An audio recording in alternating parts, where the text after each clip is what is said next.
Hello, welcome to E24। आपका जो show है बंदिश bandits, it's such a huge hit, तो कॉन्ग्रेचुलेशंस ऑन दैट। एंड मैं सबसे पहले इसकी म्यूजिक की बात करना चाहूंगी बिकॉज इसकी स्टोरी में म्यूजिक बहुत ही इंपॉर्टेंट रोल प्ले करता है। एंड जैसे कि मैं पहले भी बोल रही थी कि बहुत ही रिफ्रेशिंग म्यूजिक है, सबसे बड़ी बात है ओरिजिनल है। And thank you for bringing the Indian music back. So I want to know कि इसकी म्यूजिक पर कितनी मेहनत हुई है। एक्चुअली इसका जवाब अमृत देंगे तो बेस्ट होगा, क्योंकि इन्होंने almost I would say 2.5 years से काम किया है शंकर एहसान लॉय की टीम से। So over to you Amrit. No, so I think, yeah, Sakshi, thank you first of all for your kind words and introduction on the show. So yeah, we're all really glad that the show is kind of doing well and picking up, and a lot of people are talking to us, messaging us, and telling us about their experience of watching the show. Music, yeah, was obviously, as you know, ये कहानी के लिए बहुत ही integral part था. तो सबसे पहले तो the decision of working with Shankar Ehsaan Loy was quite exciting because we've obviously grown up, if one could say, on their music, and they're definitely the best people to do this kind of music. Because we had three very defined worlds of music, where we had the Indian classical space, we had the fusion space, and we had the pop kind of space. So working with them was obviously an interesting part of it. But I think the more interesting slash complicated slash intriguing part was not just the songs, but actually, the music that was, whether it was the BGM, whether it was all the musical IDs, जो कि जैसे कि रियाज sessions में जैसे ऋत्विक जो राधे का character play करते हैं, या तमन्ना जो श्रेया जिनका जो एक्टर हैं, they had a lot of these moments where they were practicing a song or trying to jam on a song or trying to create a song, and all of that was pre-recorded. And a lot of effort went into, so we had to shoot very much in a very defined manner, and it was not something that we were coming on set and saying acha chalo we'll figure it out here. It was all kind of pre-recorded. So of course Anand and me were very very closely involved in that process, जहां पर जैसे एक छोटी सी चीज है, जैसे एक छोटा सा रियाज सेशन भी होता था, तो how to kind of map the progression of Radhe's character, where the first time he sings it, it's not so good, how he progresses this over various montages, over the various episodes, over the various different rags of things that he was singing. So it was quite a Herculean task. But to be honest, really a lot of the credit goes to Shankar Ehsaan Loy for creating this entire world of music, and really giving us so much in the storytelling as well. The contribution of all this is that it was not just songs like how in a film they would create, but their music was part of the storytelling. या ऋत्विक, आपके पास आते हैं। First of all मैं जानना चाहती हूँ ये शो आपको किस तरह से मिला, एंड सेकेंडली क्या आप रियल लाइफ में भी इतना अच्छा गाते हैं जितना हम आपको शो में गाते देख सकते हैं? ये अच्छा हुआ ये सवाल आपने मुझसे पूछा और आनंद सर से नहीं, क्योंकि वो मुझे आज गवा के ही छोड़ते तो नहीं। So how did I get this part? ये तो मतलब I constantly from day one Shreya and I have been calling this a destiny's project, कि ये हमारी किस्मत में शायद था, तो शायद उसी वजह से हम यहाँ आ पहुंचे। बट ऑनेस्ट कास्टिंग भी जो है, एक कास्टिंग एजेंसी है, अनमोल आहूजा और अभिषेक बैनर्जी रन कंपनी, एंड वहां से मुझे एक फोन आया था कि Amazon Prime Video is making a show. It's a musical by Shankar Ehsaan Loy and Anand Tiwari is directing it, Zelensky is making it. So would you like to test for it? मैंने अपने दिमाग में ये out loud तो नहीं कहा, पर दिमाग में कहा कि ये कैसा सवाल है यार। ये सारी चीज कहने के बाद किसी एक्टर को क्यों पूछोगे कि would you like to test for it? Of course I'd like to test for it. I would like to be a part. But then we went and gave auditions, and I think there were like good 4-5 rounds of auditions. Look trial से लेके partner work से लेके हर हर चीज हम लोग ने try किया। और after 5-6 rounds, I think one fine day after a couple of weeks, Amrit called me and he said, "Ki, Ritik, what are you doing?" And I was taking my nice bong afternoon nap, and he's like, "What are you doing?" I said, "Nothing, nothing. I'm chilling." And he's like, "Okay, sit down because I've got news for you." And I said, "Yeah, please tell me." And he said, and very casually out of nowhere, he said, "So you're a Radhe, so let's start working on it from tomorrow. So come to the office." I was like, hold on for a second. I have to digest this news. कि I'm actually going to be a part of it. तो बस इसी का journey start हो गई हमारी यार। Today here I am sitting in front of you as Radhe. या बट आपने बताया नहीं आप गाते कि नहीं गाते, आपने उन पर बात डाल दी बट आपने आंसर नहीं किया। आई गेस आप जी गाते हैं, मैं आप अपनी तारीफ नहीं करना चाह रहे मैं शायद। गाता हूँ, मैं बिल्कुल मैं मैं गाता तो जरूर हूँ, मैं अकेले जब भी होता हूँ अपने कमरे में, मैं हमेशा गाते रहता हूँ, बट क्या मैं तो अच्छा अभी गाता भी हूँ? नहीं, आप बिल्कुल भी नहीं। अपने कमरे में अकेले ही हैं? हाँ पॉइंट। तो नहीं। गा तो अभी भी नो, सकते हैं ताकि ऐसा नहीं है कि नो, आपके साथ बैठे हुए हैं, नहीं। सब अपने अपने साक्षी, मैं घर अभी में ये कुछ ही बैठे कहना हुए हफ्ते हैं। हुए। चाहूंगा कि हमारे पूरे क्रू और कास्ट में जो सबसे बेहतरीन सिंगर हैं वो हमारे साथ मौजूद हैं आज, और वो है आनंद। वो है तो आनंद अगर तिवारी, कोई भी थैंक यू। अ, कोई भी अगर गाने का मतलब मतलब हमने तो ये शो लिखा है, मैंने तो मतलब I had no understanding of classical music.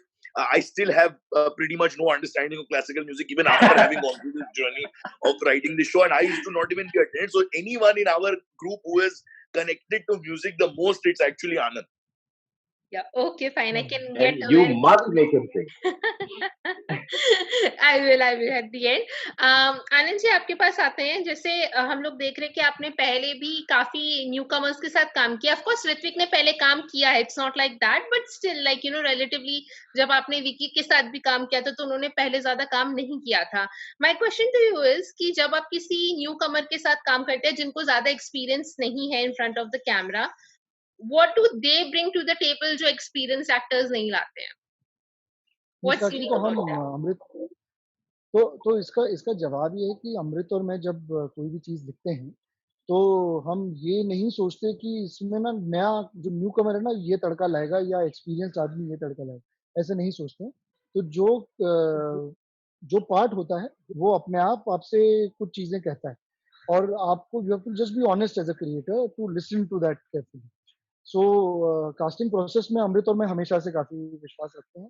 तो चाहे वो लव स्क्वायर फुट हो, चाहे बैंड बाजा बारात हो, चाहे वो बंदिश बैंडिट्स हो, या गर्ल इन द सिटी हो फॉर दैट मैटर, जो हमने प्रोड्यूस किया। तो हमेशा हमने यही कोशिश की कि जो उसके लिए बेस्ट टैलेंट है उसको लाया जाए। जैसे फॉर एग्जांपल अगर पंडित जी के पार्ट में कोई एकदम ही न्यू कमर होता तो शायद वो नहीं सुहाता। तो वैसे ही अगर राधे के पार्ट में कोई ऐसा होता है जिससे आपको पहले कुछ किसी और किरदार की वजह से लगाव रहा हो, तो आप उसको राधे की इमेज में देखते हो तो पहले कुछ मोमेंट्स लगते हैं उस इमेज को तोड़ने में। तो बेहतर ये है कि एक ऐसा कलाकार आए जिसकी कोई अभी इमेज ना बनी हो। पर ऐसा कोई ज़रूरी नहीं है कि कोई एक एक यंग एक्टर, क्या बोलते हैं ना, एक एक एक अनएक्सपीरियंस्ड एक्टर ही, इनएक्सपीरियंस्ड एक्टर ही उसे निभा सकता है, ऐसा बिल्कुल सही नहीं है।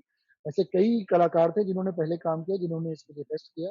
ऋत्विक और श्रेया हमें लगा कि ये इन किरदारों के लिए बेस्ट हैं, क्योंकि इनकी जो खुद की एक डिस्पोज़िशन है वो उससे मैच करेगी, और जो अभ्यास लगेगा इसको 10 एपिसोड में करने का, उतना स्टैमिना है इनमें।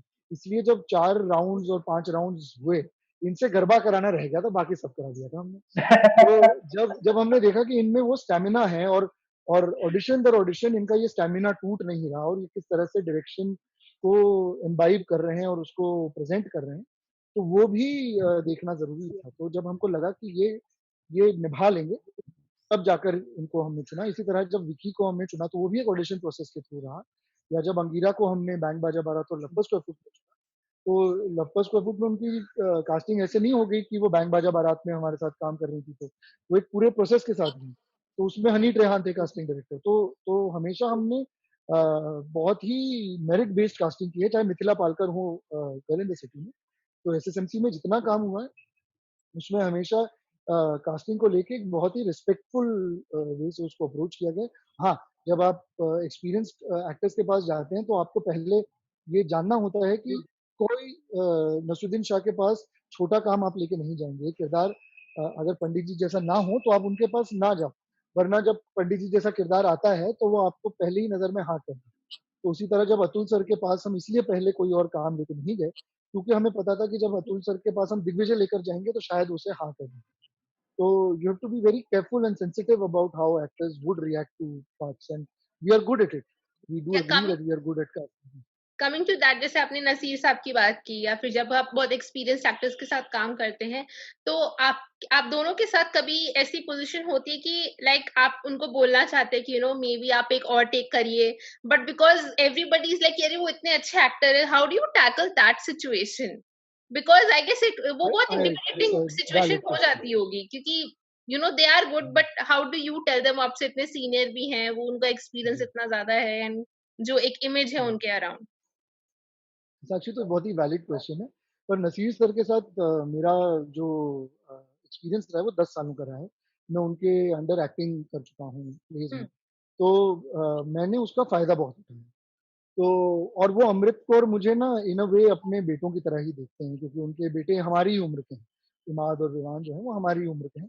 तो उनसे काम कराना वैसे ही है जैसे हम अपने पेरेंट्स के साथ डील करते हैं। तो हम लड़कपन में कई बार उनसे कई चीज़ें जो हैं वो कह देते हैं, शायद जो वैसे ही नहीं कह पाते। और उनकी ब्यूटी ये है कि वो अपने प्रोफ़ेशन को उतना ही सीरियसली लेते हैं, जितना उस प्रोफ़ेशन के साथ उनको काम करने में मज़ा आता है। तो at no stage does he let the weight of his experience come in the way of his performance. And he never lets the other person feel that they are doing something lesser important than what he's doing. So whether it be his co-actor or whether it be his director or his head writer. So at no stage would he let Amrit not tell his point of view when he spent 2 years with that script. So he was always very keenly listening to what is that the writer slash showrunner of the show wants me to do, or what is the director wanting me to do, and how do I align myself with my co-actor. So that is the beauty of working with these guys. They are not just approaching it from a point of view कि मैं बहुत experience हूँ, मैं सिर्फ अपनी हाँक कर चला जाऊंगा, वो पूरी तरह से उसका हिस्सा बन जाते हैं। तो same credit to Atul and Shiva and all these guys कि हम उनका, मैं फर्स्ट नेम से उनको बुला सकता हूँ और उनको जी जी नहीं बोलना चाहिए पड़ता, जबकि वो हमसे कई ज्यादा एक्सपीरियंस हैं। So it's all credit to them. Hrithik आपके पास आते हैं, जैसे हम नसीर साहब की बात करें, जब आप इतने एक्सपीरियंस्ड एक्टर्स के सामने आते हैं, तो कभी ऐसा आपके साथ हुआ है कि आप इतने ज्यादा नर्वस हो गए हो किसी सीन में कि आपको पता है आपको आता है अच्छे से, कि नर्वसनेस के वजह से ठीक नहीं हो पा रहा है कोई शॉट, कभी आपके साथ ऐसा हुआ है? नहीं तो पूरी इस जर्नी की सबसे खूबसूरत बात यही रही है कि जब हमने साइन किया था ना शो, तो ऐसा लगा था कि यार ये सारे नाम जो एक ऑफिस में ना, सिला फिल्म के ऑफिस में एक सॉफ्ट बोर्ड था, जहाँ पे हर किरदार के नाम के साथ एक फोटो लगा करता था एक्टर का। तो मैं हर दिन has to go and has to keep looking at the soft board कि आज कौन से एक्टर को मतलब किस किरदार में फिट किया गया। And I to see the entire line of actors who were they are people I've been like I've grown up watching them, you know, and I've been watching their work from years now. और उन सब के बाद मेरी तस्वीर लगी हुई है, तो मेरे लिए वो that in itself was a huge deal.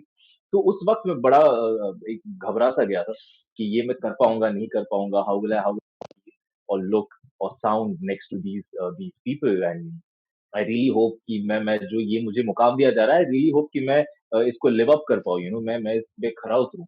But जैसे ही हमने प्रोसेस स्टार्ट किया, जैसे प्रेप स्टार्ट हुए, जैसे रीडिंग स्टार्ट हुए और वर्कशॉप स्टार्ट हुए, सारे एक्टर हम एकजुट होके आए, सब ऑफिस में बैठते थे, सारी रीडिंग्स करते थे, and they made it so comfortable for me. वो सारे इतने वेलकमिंग थे, इतने वार्म कि I mean, I never expected someone of the stature of Nasiruddin Shah treat me like an equal. He doesn't have to. उन्हें वक्त निकाल के मेरे साथ बैठने की कोई जरूरत नहीं है कि तुम क्या सोच रहे हो, क्या कैसा करना चाहिए सीन, क्या किस तरीके से करना चाहोगे। और मैं बस बैठ के वापस स्क्रिप्ट लेके ये सोचता था कि ये क्या हो रहा है मेरे साथ। why is he asking me what am I thinking?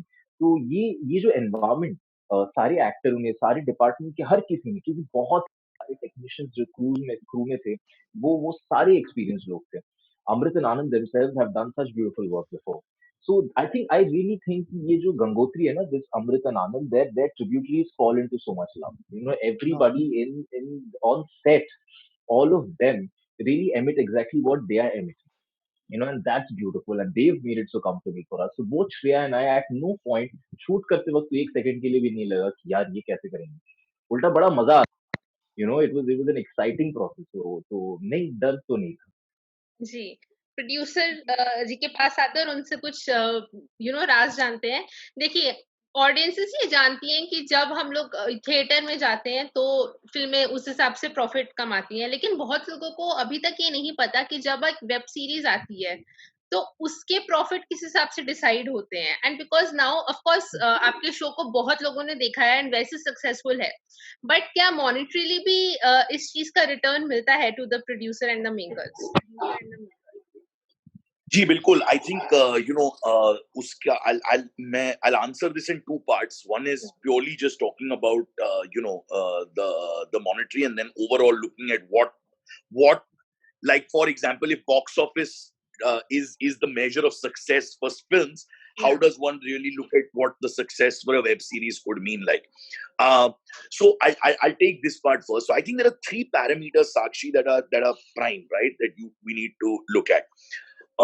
One is, which is, what is the audience commentary on the show? Hmm. कि आपके जो ऑडियंस जनरेटेड रिव्यूज आ रहे हैं, या पॉप कल्चर में उसके रेफरेंसेस आ रहे हैं, या लोग उस शो की किस तरीके से बात कर रहे हैं, क्या उस शो के मीम्स बन रहे हैं, इज देयर अ बज on the show? I think that's a very clear way, and that as creators, we've done enough work to now know where we can tell whether something has worked or hasn't worked, or something has landed or not landed. And of course, there are some empirical measures also. For example, IMDb is a great measure where, we are Yeah. over 7,500 audience generated reviews, and we're at an 8.7. So that's one empirical way of looking at it. But also there are people, it's also not just kind of messages and emails or kind of comments you get, but it's in the depth with which they talk to you that you know whether the show has resonated or not. So if someone just simply writes, "Oh, loved it," or, just gives you a thumbs up, or just gives one heart emoji, that's one way of understanding it. Whereas if someone says, "Oh, we loved it and this was great," and, "Oh, that scene was great," "Oh, we loved that character," "We loved this one line," then you understand the connect that piece of content has had with its viewer. So I think the audience understanding is one definite thing. I think the other one, which is very similar to film, is the reviews.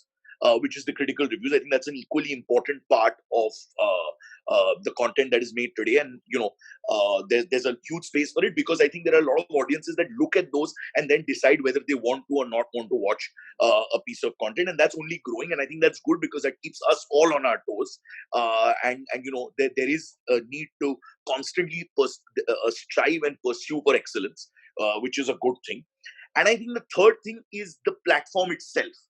Hmm. I think, if they want to do more work with you, if they want to renew a season, if they want to do other things with you, I think then that can also be seen as a sign of success. Because as we know, even in films, when anything works, the people who are associated with it generally come back and do something else. So whether it's a sequel in a film's case, or it is the same makers and the same studio working on a different project, you see that tends to happen often. So I would say these are the three big parameters under which you can discern whether a show has been successful or not. But basically, once आप show एक platform को बेचते, that is the only money that is involved, right? So I think, Sakshi, that's a slightly more complicated conversation, because yes, in certain cases that is the case. But there are deals and there are examples and exceptions where, it's a licensing deal. Sometimes there is a co-sharing of IP. It's a rarer thing.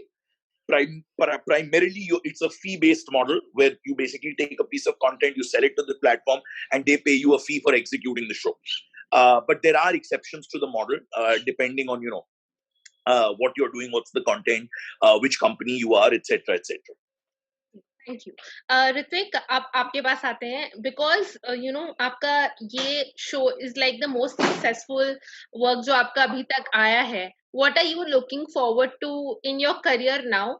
And आप ये जो आपको opportunity मिली है, किस तरह से आपको मतलब इंडस्ट्री वालों से feedback मिल रहा है, offers किस तरह के आ रहे हैं, बताइए. So, firstly, I don't know. See, I've already lost. आपने अब मैं तो मोह माया में फंस गया कि आपने ये कह दिया कि that this is the most successful show of my career, and I'm lost after that thought. But मैं खुश हूँ.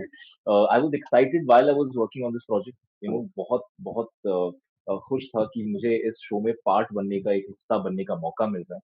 और इसके बाद जब रिलीज हो गया एंड पीपल एक्सेप्टेड इट, और जिस तरीके की प्यार मिला हमें, जिस तरीके का प्यार मिला और जिस तरीके का रिस्पॉन्स हमें मिल रहा है, तो उससे भी मैं बड़ा खुश हूँ. बस मैं यही चाहता हूँ कि आगे जाके जो भी करूँ, ऐसा एक्साइटमेंट, ऐसी खुशी में फील करते रहो बस. There is no other criteria of what I want to do, what I don't want to do. I just really want to be excited about whatever comes my way, and I really want to be happy every time I take part in something. So बस यही है. And आगे जाके hopefully that remains with me, and आगे जाके hopefully everything I do it with as much honesty, and I have as much fun. बस. जी, social media पर obviously जैसे आप देख रहे हैं आजकल कि लोग बहुत बात कर रहे हैं कि आउटसाइडर्स को चांस दीजिए, जो पहले कॉन्वर्सेशन इतने लेवल पर नहीं हो रही थी, जो पिछले 2 ढाई महीने से हो रही है। मैं जानना चाहूँगी कि आपको लगता है कि जो ऑडियंसेस का ये गुस्सा कह लें या प्यार कह लें, इससे कुछ फ़र्क पड़ने वाला है आने वाले समय पे या फिर आपको लगता है कि ये टेम्परेरी है? मैंने ये सवाल रणवीर शौरी जी से पूछा था, तो उन्होंने कहा था कि सोशल मीडिया पर तो सब वॉरियर बनते हैं, एक बार थिएटर में फिल्म रिलीज होने तो तब असलियत पता चलेगी लोगों की। आपका इस पर क्या कहना है? जी, मुझे ऐसा लगता है मेरा कि अभी ये कॉन्वर्सेशन इतना ज़्यादा नुआंस्ड है ना, और ये इतना बड़ा है कि उसको एक छोटा आंसर देने में उसकी तौहीन हो जाएगी उस कॉन्वर्सेशन की। तो सबसे पहले तो इसमें बात कम करनी चाहिए, और जैसे अमृत और मैंने तो हमेशा ये सोचा है, समझा है कि सही टैलेंट को सही प्लेटफ़ॉर्म देना चाहिए। तो हम वो एक्शन में कर रहे हैं। इस पे बातें तो बहुत होती रहेंगी। आई होप हम अलग से इस पे एक कॉन्वर्सेशन करें। पर फिलहाल जैसे आप बंदिश बैंडिट्स में देखेंगी तो हमारे जो 2 लीड हैं, वो तो एकदम ही नया टैलेंट है। तो अगर ये 2 नए टैलेंट अगर आपके सामने नहीं आते तो आपको इतना प्यार कैसे होता इनके साथ? नहीं, आप लोग जैसे एग्ज़िस्ट करते तभी चांस मिला, लेकिन मैं ऋत्विक से जानना चाहती हूँ कि उनका क्या परसेप्शन है एज़ एन एक्टर? हाँ, श्योर। अच्छा, एज़ एन एक्टर मैं देखिए आज ऑनेस्टली मैं जब तक किसी चीज़ को पर्सनली फ़ील नहीं कर लेता, उस चीज़ को मैं I can't make an opinion about it. Very honestly मैं हर चीज़ कर रहा हूँ, हर चीज़ को सुन भी रहा हूँ। आई एम नॉट मैं ऐसा नहीं है कि एक शेल के अंदर जी रहा हूँ कि मुझे पता नहीं बाहर क्या हो रहा है। तो मैं हर चीज़ के बारे में अवेयर हूँ, बट मैं अपना ओपिनियन तभी दे पाऊँगा जब अगर मैंने कोई पर्सनल एक्सपीरियंस किया हो। तो अभी तक this is my first ever big experience, this is my introduction to the industry. And the fact कि मुझे मौका दिया गया एंड द फैक्ट कि इतने बड़े प्लेटफॉर्म में मुझे मौका दिया एंड द फैक्ट कि ऐसे किरदार को निभाने के लिए मुझे मौका दिया गया that itself says something if not everything it does से समथिंग। और वो मेरे लिए एक पुश ऑफ एनकरेजमेंट है, मेरे लिए एक रीअश्योरेंस है कि नहीं है जो बातें मैं सुन रहा हूँ, जो बातें मैं पढ़ रहा हूँ, that can not be all in all. यही पत्थर की लकीर तो जरूर नहीं है, क्योंकि मेरे लिए वो लागू नहीं है। मैं इस वक्त I'm extremely happy that I've gotten this platform, and I'm out here showing my work to people and people asking me what are you doing next and showing interest in the fact कि मैं आगे जाके क्या करूँगा, अब क्या कर रहा हूँ, तब क्या कर रहा था। So for me that's a huge deal, तो डेफिनेटली अगर 2-3 साल बाद मेरे पास ज़्यादा एक्सपीरियंस होगा, मैं एज़ यू सेड एक इनसाइडर बन जाऊँगा इंडस्ट्री का, तो शायद तभी मेरे पास एक ओपिनियन होगा। बट अगेन होपफुली 2-3 साल बाद होपफुली ये डिबेट ही ना रहे। जी। Till now have you ever lost a film और a project to a star kid? I don't want to sound pompous about it, but no, I haven't. I didn't really. If I've lost out on something, I've only lost out because I haven't worked hard enough on that. And when I did, I got the part. Cool. अभी जाते-जाते बताइए season 2 आने वाला है कि क्या होगा? हमें बताइए जल्दी-जल्दी। जल्दी-जल्दी बताते हैं साक्षी कि सबसे पहले तो अपना प्लेटफ़ॉर्म यूज़ कीजिए और कोशिश कीजिए कि सीज़न 1 सब भी देख लें। जब आप मेरे पास 1000 व्यूज़ ले आएँगे, उसके बाद में आपको मैं जवाब ऐसे परोस के खिलाऊँगा। और साक्षी ने अभी तक शो देखा नहीं है आनंद। हाँ, मैंने अच्छा सारे वो एपिसोड्स Mom has नहीं seen the देखे show हैं। and I Sakshi not Sakshi's watched all the not देखो, episodes. I seen the watched show yet. आप मैंने अभी आपके पीछे देखा कि आपके घर में और भी कई लोग रह रहे हैं, तो उन जी। सबके साथ बैठ के देखिए कितने शोज़ आपको मिलेंगे जो सबके साथ बैठ के देख मेरी पाएँगे। मॉम ऑलरेडी देख चुकी है। मैं अमृत बाजी को यही लो, बता आपको रही मज़ा थी। आ रहा है ये बात कहने में? हाँ, आपको ऑफ आपको अच्छा कोर्स। लग रहा है ये बात कहने में? तो ये इंटरव्यू तो आपकी मम्मी ने लेना चाहिए था। 4 एपिसोड्स देखे हैं, ऐसा नहीं कि होमवर्क नहीं किया है, 4 एपिसोड्स देखे हैं मैंने। अच्छा, लास्ट आधा होमवर्क किया आपने। या आधा होमवर्क किया वाह! है। Great Sakshi, but thank you please so much देखिए, फॉर योर आप टाइम। please देखिए। आप ज़रूर देखें और आई प्लीज़ एम बताएँ आपको अबाउट कैसा टू लगता है। वॉच। या बिल्कुल, बिल्कुल। और थैंक यू होमवर्क सो की तरह Thank ना you, देखें, Sakshi. मज़े से देखें। नहीं, मज़े से ही देख लेंगे, बस मज़े से ही देखने के सकते हैं।